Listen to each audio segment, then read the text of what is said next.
Retour en Afrique, les élections au Nigeria auront bien lieu demain. Le président Muhammadu Buhari rassure les quelques 84 millions d'électeurs. Ils pourraient se rendre aux urnes en sécurité dans un climat tendu. D'ailleurs, 2 personnes ont été tuées dans le nord dans des violences entre partisans des 2 principaux partis. Le report des élections présidentielles, législatives et sénatoriales a marqué un très clair changement de temps entre eux. Ils s'accusent mutuellement de saboter le scrutin très complexe à organiser, comme l'explique Philippe Sébi-Lopez, directeur du cabinet Géopolia, spécialiste en géostratégie. Il répondait à la question de Médien Radio. Ce qu'il faut voir, c'est la complexité quand même de l'organisation de ces scrutins dans un pays comme le Nigeria. Vous avez 120 000 bureaux de vote répartis sur les 36 États.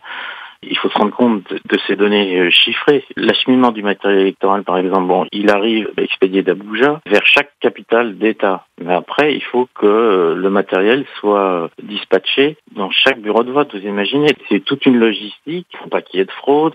Il faut que ce soit au départ validé donc par les représentants de l'INEC au niveau des États. C'est une opération très très compliquée.